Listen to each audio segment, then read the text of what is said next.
there, Natalie with you today with a new process video for Scrapbook Nerd. And this week I want to show you a quick layout that I created using my Mind's Eye Splendor collection. And I love this collection. The florals are beautiful. So my idea is I want to focus a lot on the florals, and for that I'm going to create a very soft background. And for this I am using a cut file from Handipaper, and I love these frames. I think they're very delicate, and I love the whiteness that it's going to bring for this layer. So I'm going to choose to use a non-white background. So first thing I'm going to do is I cut two of the frames out of white cardstock at the same measurement. And my idea was I was thinking of using pattern paper to back the center, but I wanted to keep the focus on the frame, and I think the pattern paper is going to take away from all the delicate leaves. So I'm using a little bit of vellum to back the center square of the frame. Once I have that in place and until it dries, I'm going to go ahead and actually layer the two cutouts together. Think of it as creating chipboard, but I only have two. And my idea is I'm going to glue them together. It's not going to create that much depth because it's only 2 layers of cardstock. But once I glue just the edges, you're going to see that I'm going to take my time to glue just to the edges, the squares in this case of the frame. It's going to give me the chance to play with the leaves. So once I trim all the vellum from the back, I'm going to go ahead and kind of glue it onto my my cardstock. And I'm using Basso cardstock. This is the embossed polka dot cardstock. I love the color. It's like a really soft craft kind of vanilla tone, and I thought it was going to make the cutout stand out really nice. So you're going to see that I'm going to take my time to glue the edge, the squares in this case, right onto the cardstock, and I'm adding also some glue to some of the leaves just to make sure that the cutout stays in place. And then I'm going to take some time just to add foam adhesive in between the layers, so between the bottom leaves and the top leaves. And this is going to help me create dimension. It's going to help me bring movement. It's going to bring a lot of depth to this layer without having that much bulk in this case. Love how this turned out. And I'm going to take it off camera and actually went to my sewing machine and actually went through the outer edge of the frame with some machine stitching, just because I wanted to keep it in place. I wanted to bring the texture, and also to because I don't want it to move. And you're gonna see it's a little bit crooked because machine stitching and I don't get along that great. So once I have that in place, I'm gonna bring it back, and you see that I only used a piece of paper to back my picture. I wanted to something that's gonna make it stand out without taking away from the background. I love this picture of my kid. That's my daughter with my niece and nephew.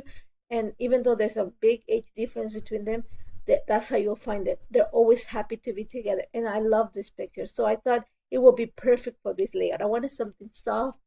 And I've talked about it before that when I scrapbook pages, I usually do it for each person in the picture. So this is probably the layout that will probably stay with me because I love florals. I'll probably create one for my nephew, one for my niece, and one for my daughter. So you'll probably see another layout in the future using the same picture. Now, all I did for the picture is back it with a piece of the paper, like I said before, and one of the 3x4 journaling cards. And then I'm just bring some of the embellishments. I brought that frame is from the ephemera pack, and I love the pop-up pink that it's going to bring to the layout, especially because I'm going to bring a lot of flowers onto this page. And I love the fact that this collection is filled with flowers.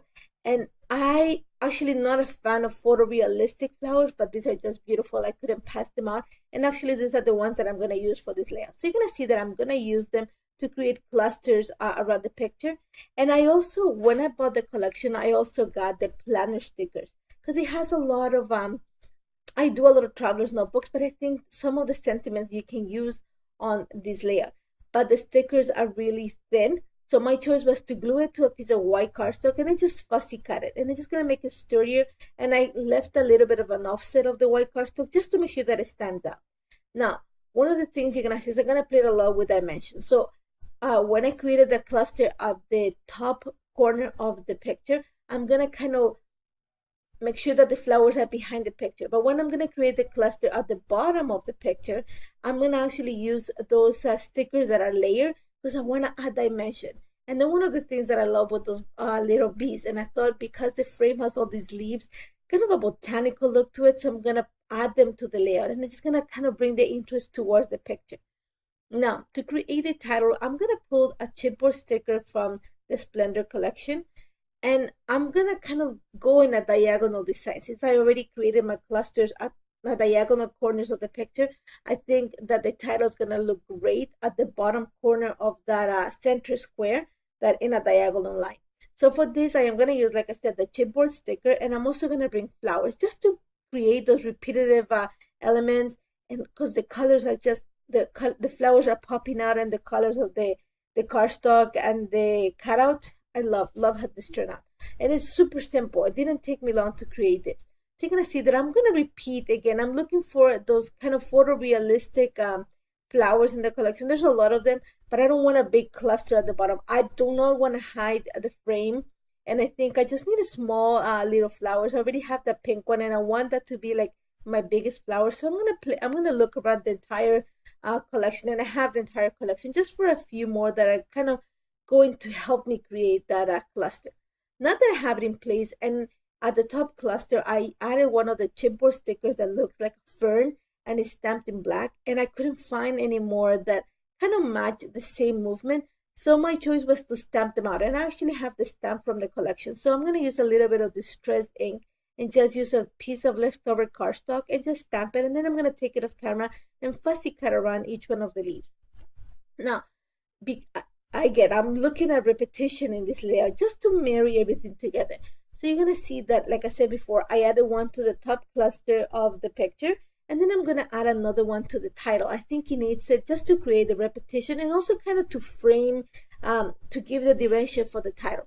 So once I set two of them in place, and that kind of brings the eye, kind of creates a chevron that brings the eye straight to the center where my title is going to be placed, I am going to add another one of the little fern leaves, to the top cluster.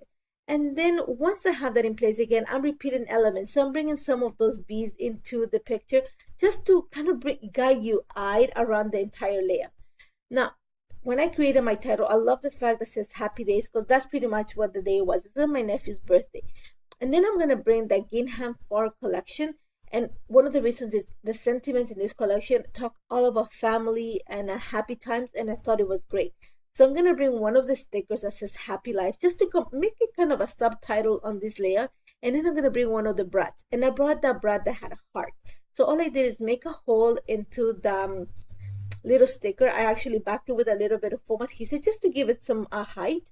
And then I'm just going to add it to the bottom of the title that I already have. I'm going to add the date and a few lines of journal. And like I said before, this is going to be the layout that stays with me. I'll probably document this picture a few more times, geared to each one of the kids. They each have a personality, so I'll make it different pages with the same picture. And after that, just a few drops of gold ink, because I love gold ink. But one of the things that I'm going to add is a little bit of white ink. And this is from Altenew. And one of the reasons is because I wanted to bring that whiteness from the background. And that's about it. Super simple. This layout took less than an hour to put together. And I hope you try it. If you have any questions, do not hesitate to contact me. Thank you so much for joining me today. Don't forget to check the store. There's so many things coming up, new materials coming to the store, and you got to check the new, all the work that Joy has put into the store. And if you have any questions about this layout or anything in the store, let me know. And thank you so much for joining me today. Take care, guys.